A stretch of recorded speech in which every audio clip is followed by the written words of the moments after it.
Sports Champions and Kung Fu Rider. Welcome, guys. Thank you so much, Jess. It's me, Greg again. Jeremy, George, let's get right into it. Sports Champions, tell me all about it. All right, so right now I'm just jumping right into a game of archery.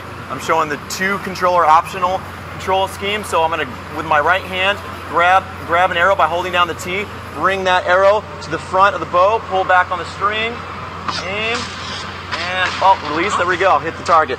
Same mechanic here, aim, and the opponent got it before me. Come on, speed it up, Jeremy. There we go. You're getting pwned on live television. I know, by the AI. Now, what's interesting to me, obviously, and I think one of the coolest things about Move, this is true 1-for-1.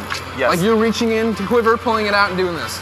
Yes, I think it's really cool that you use very natural movement. So people that aren't necessarily historically gamers can pick up on the game pretty quickly. However, at the same time, we wanted to make sure that the game is fun for traditional PS3 owners. Totally. Now, who do I need to talk to about getting a Green Arrow game made? Not me. Someone else. All right, well, I will talk to someone about it, but you have plenty of sports here. What all is in Sports Champions? So I just showed you a little bit of the archery. I'm going to try to jump in here to a quick game of Gladiator Duel if I can make it. And we'll just jump in right in the first match. Again, I'm going to show you the optional 2-controller setting. Now, can you play every game on Sports Champion with just one? Yes, every game is fully playable with just 1 controller.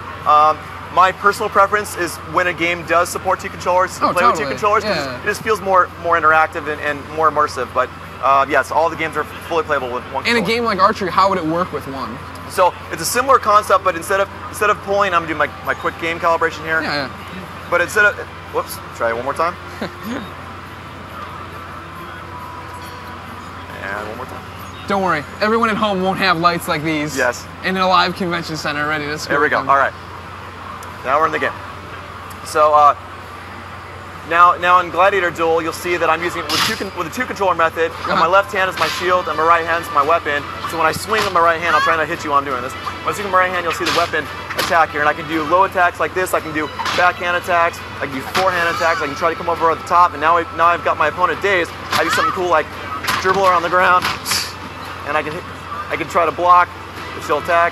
There we go, block with the shield. And then the lower attack. And to win, I can either knock all her health down or knock her out of the ring. See if I can do this. Your shield's getting damaged, buddy. Yes. It's live, no pressure. Yeah, I know. This is only, proving your manhood to millions of IGN.com and YouTube users. But again, now if you were only using the 1 controller, how would that work? So then it becomes a toggle. So if I'm holding down the T button, now I'm controlling my shield, and then I release it, and then I'm controlling my weapon. Is it similar then for archery? Yeah, so for archery, with the 1 controller, I would reach back, hold down the T button, point at the screen, aim, and then let go to fire the arrow. All right, cool. Now, of course, Sports Champion, this is the one that's going to be bundled in with the Move controller and the PlayStation Eye, along with the PlayStation 3 bundle all together. That's correct. Is this pressure on you? Are you worried? I'm not worried because I think we're well prepared, but there is some excitement, some pressure. So what else we got here? We got archery, we got Gladiator. Right. I can show you a little bit of table tennis. We got time. Excellent. We'll jump right in. And this is a game, obviously, with table tennis. There's only a 1 controller option. Thank goodness.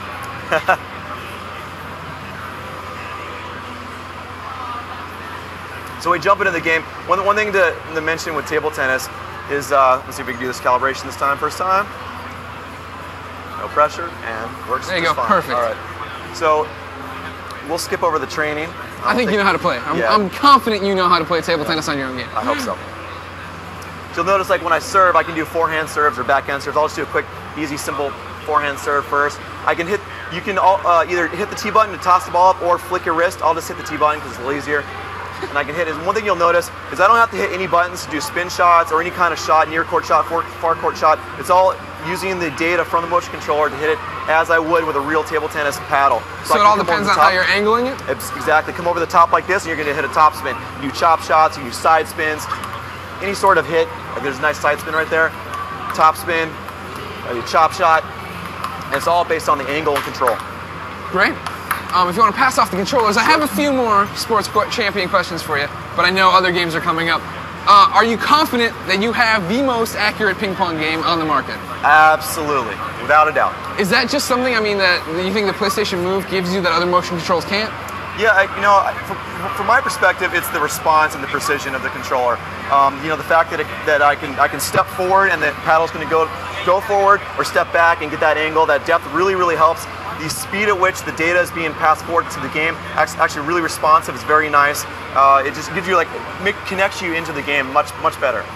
Now, obviously, when the PlayStation Move ships, millions of people are going to be playing Sports Champions. Talk a little bit about, there's multiplayer, there has to be, right? Absolutely. How does that work? So, depending on which event you're playing, there's between 1 to 4 players. Okay. So, in the real-time events like table tennis or gladiator duel or archery, what you see is a vertical split screen, player 1's on the left, player 2's on the right, and you can play simultaneously. For bocce and disc golf, which are turn-based games, you can play up to 4 players, and whoever's current turn has the full screen. Excellent. Now, you want to talk just a little bit about, if you're buying Sports Champions all by itself, how much does it cost? I don't know if $39.99. Stumped them, ladies and gentlemen. I wasn't sure if it had been released Get yet. back in your development house. Greg Miller will take the show from here. Thank now you. we are going to pass it off over to George. George, what are you about to show me? I'm going to show you a game called Kung Fu Rider. Kung Fu Rider. All right. So I'm assuming I'm some kind of samurai riding a horse. You're a private detective. What? That's right. In Hong Kong, private detective and his secretary escaping from the mob on office furniture. On office furniture. Of course. Why didn't I think of that? What more do you need? It was so simple in the title. This is an actually very interesting game. I've seen it. I've played it a few times. It's very quirky, correct? Would you say that? Would that be fair to say?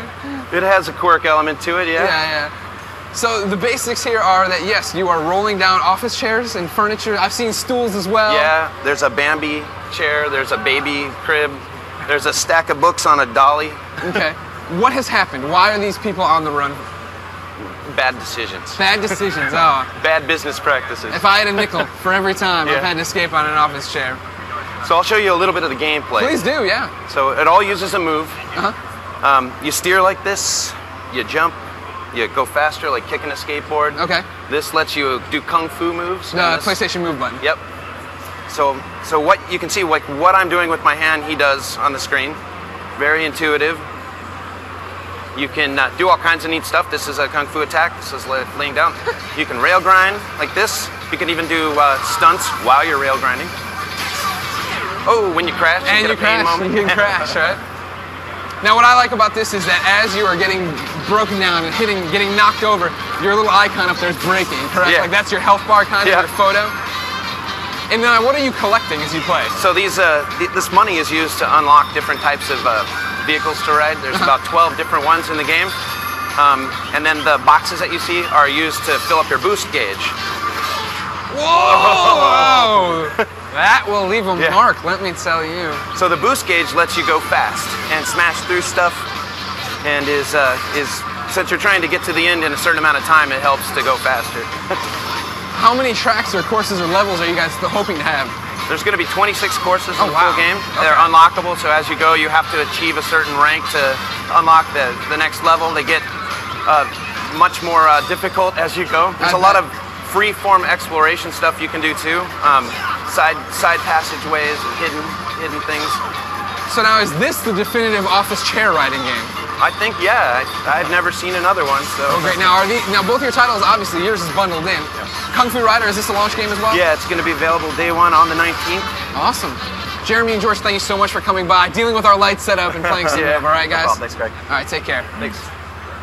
Thanks, fellas. That was very moving.